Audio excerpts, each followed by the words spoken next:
Microsoft. Do you realize that if you incorporate AI as a central pillar of video game development, you're going to lead to the eventual downfall of the human soul? We're going to get into that in a second, but ladies and gentlemen, they just announced a new Halo game. It's actually not really new. It's Halo Combat Evolved, but in the Unreal Engine 5. If you watch the trailer, you can see the little pop-ins of the trees and the leaves. It's kind of funny. This looks really cool, though. It looks beautiful. It's the type of Halo that you'd imagine, you know, when you're on YouTube in 2008 and you're typing in, what do video games look like in 2025? Well, that's it, and that's not a bad thing at all. I think this project is what Halo needed to do, similar to like Star Wars and how they definitely should re-release the sequel trilogy. That shit is a dumpster fire. The only way out is to redo what you did good. I've accepted that, okay, but that's a topic for a separate video. What I'm talking about today is the fact that AI is being used for this game. Microsoft is seriously investing into artificial intelligence. Google's investing into artificial intelligence. Ladies and gentlemen, this is the future. The future is now. The pros of using AI within video game development is that it could expedite a lot of processes with regards to making video games, finding bugs. That's about it. I don't really know what else it could be used. I'm not an expert within video game development. There's a lot of worrying signs with this, okay, folks? There's a lot of signs that, Microsoft swept under the rug. That as if it was like the Jeffrey Epstein hoax, it's just a hoax. Nothing to see here. And what I'm referring to essentially is this guy. His name is Glenn Israel. Glenn Israel was an artist for Halo. He worked on Halos 4 and 5 and Infinite. I don't know if he was responsible for the designs of these grunts and elites. If he was, then good riddance. Get the fuck out of here. But he worked for the company for 17 years and then left. And the statement that he made wasn't like, oh, it was so good working at 343. I love Microsoft. It was a very cryptic statement. And it's basically the root of what I'm talking about in this video. And it's very ominous. We just got to take a look. I know that the state of our industry seems dire, but never forget who you are. No illusion of security, nor promise of wealth or fame or power is worth trading away your health, your dignity, your ethics and values,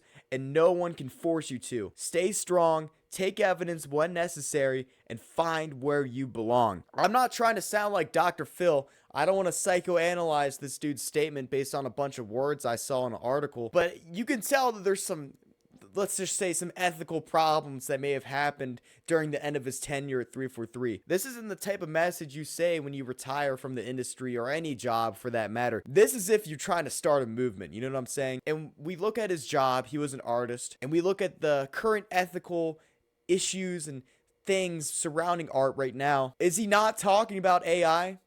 Am I a crazy person to think that he's referencing artificial intelligence, given the fact that Microsoft is heavily invested into AI, given the fact that this is a major product by Microsoft that they want to cut costs for? Who's to say that fucking Microsoft decided to come on down to good old Glenn's desk and be like, yeah, that skybox, you're gonna have to render that with AI. You're gonna have to put that in Grok. Before this, 343 came out with like a Halo game every 4 or 5 years. It's actually crazy. It's already been 5 years, almost 5 years since Halo Infinite came out, and that game came out a buggy, broken mess. Now, all of a sudden, just a little shakeup of leadership, a little switch to the engine, and they're already just mass producing this game. I'm just saying, like, I seriously think that AI was definitely used for a lot of the world building in this game. And that's not just me saying that. Take a look at this industry insider. But he states that generative AI is essentially the backbone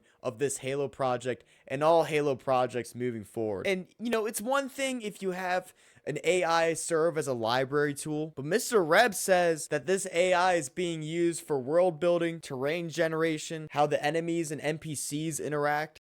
Greetings! Some of you guys are probably thinking, cool, this is probably going to lead to like enhanced development within how NPCs operate in video games. But what I'm saying is, at what cost? I think video games are a representation of the human capability for creative endeavors. It is a pure artistic representation of what we are creatively in here, spiritually.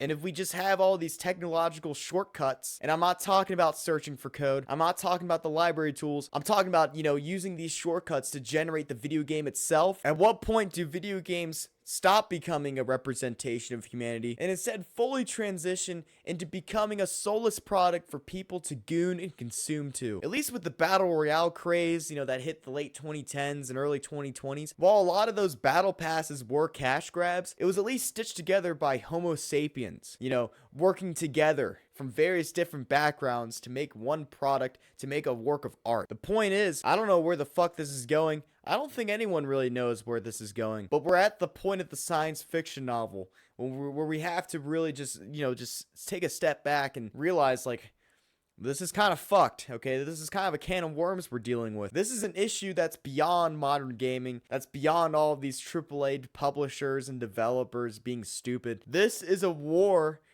on the human spirit. They're trying to control you. They're trying to silence the human mind. And they're trying to automate everything so that society and we individually just become slop. That's the end goal here, folks. That's the end game. That's the new world order. It's gearing towards slop. And we're at the point of the science fiction novel where we gotta stop the slop. I'm Snugbro TV, and I'll be back.